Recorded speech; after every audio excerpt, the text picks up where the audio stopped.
Baik, sebelumnya Assalamualaikum warahmatullahi wabarakatuh. Perkenalkan, nama saya Reza Zarkasi Ditya dengan NIM 19010126.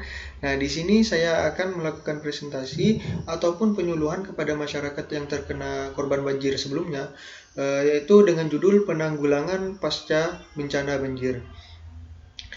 Yang pertama yaitu definisi. Nah, untuk definisi ini sendiri, bencana banjir adalah suatu bencana yang paling sering melanda di Indonesia. Curah hujan di atas normal dan adanya pasang naik air sungai maupun air laut merupakan suatu penyebab utama terjadinya banjir. Selain itu, faktor ulah manusia juga berperan penting, seperti penggunaan lahan yang tidak tepat, pembuangan sampah ke sungai, pembangunan pemukiman di daerah dataran banjir yang biasanya akan mengakibatkan terjadinya banjir. Untuk banjir ini sendiri terbagi menjadi 3 kategori, yaitu yang pertama banjir genangan. Nah, di sini banjir genangan ini sendiri merupakan banjir yang disebabkan adanya genangan berasal dari air hujan lokal atau pada daerah itu sendiri. Yang kedua ada banjir bandang yang merupakan suatu banjir yang datang secara tiba-tiba dan disebabkan oleh karena tersumbatnya aliran sungai maupun karena penggundulan hutan di sepanjang sungai, sehingga di sini dapat merusak rumah-rumah penduduk dan dapat menimbulkan korban jiwa. Yang ketiga yaitu banjir rob. Banjir rob ini sendiri pada umumnya terjadi pada kota pantai yang evakuasinya atau ketinggian muka tanahnya lebih rendah dari muka air laut pasang, sehingga terjadi naiknya permukaan air laut.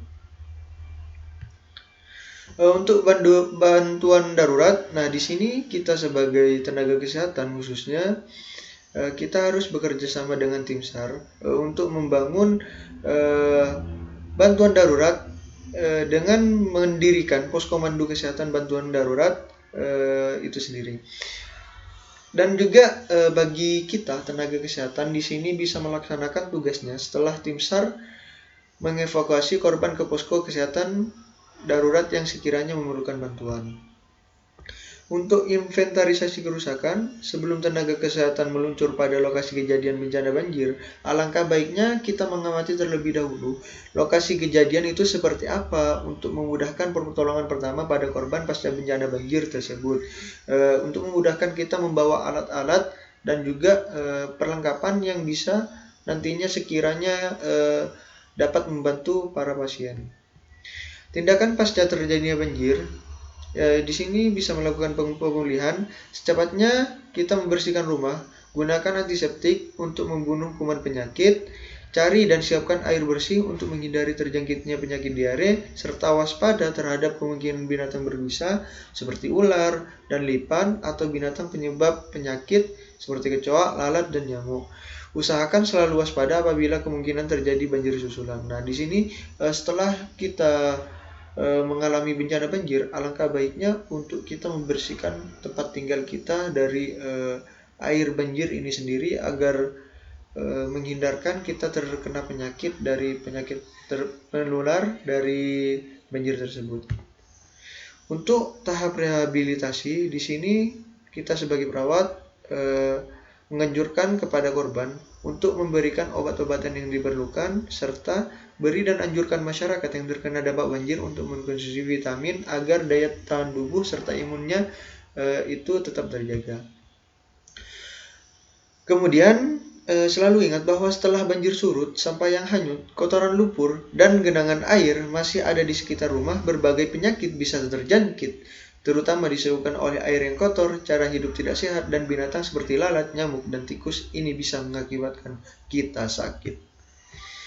Dan jenis penyakit yang sering terjangkit ketika pasca banjir antara lain seperti batuk dan pilek, infeksi saluran pernafasan atau ISPA, flu, penyakit kulit, diare dan muntaber, serta demam berdarah dan juga leptospirosis.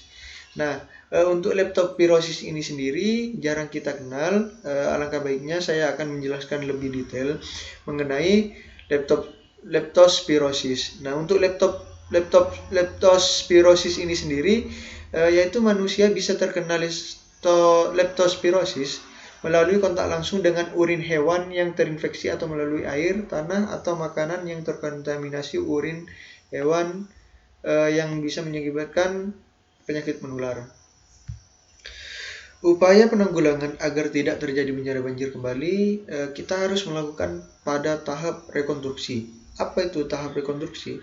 Yaitu kita jangan membuang sampah ke sungai dan selokan kembali, serta hindari membuat bangunan di pinggir sungai, dan tebang pilih serta rehabilitasi, memperbanyak lahan terbuka hijau, menjaga dan membersihkan saluran air secara rutin. Dan untuk fase terakhir di sini pada tahap pemantauan. Pada tahap pemantauan ini sendiri, kita sebagai perawat harus tetap berkonfirmasi dan juga bekerja sama kepada tim SAR untuk melakukan pemantauan apakah ada kemungkinan untuk terjadi banjir susulan kembali ataupun tidak. Nah, serta kita harus menghimbau kepada masyarakat agar tetap waspada serta menjaga diri masing-masing agar bisa bertahan dengan daya imun yang kuat serta sehat.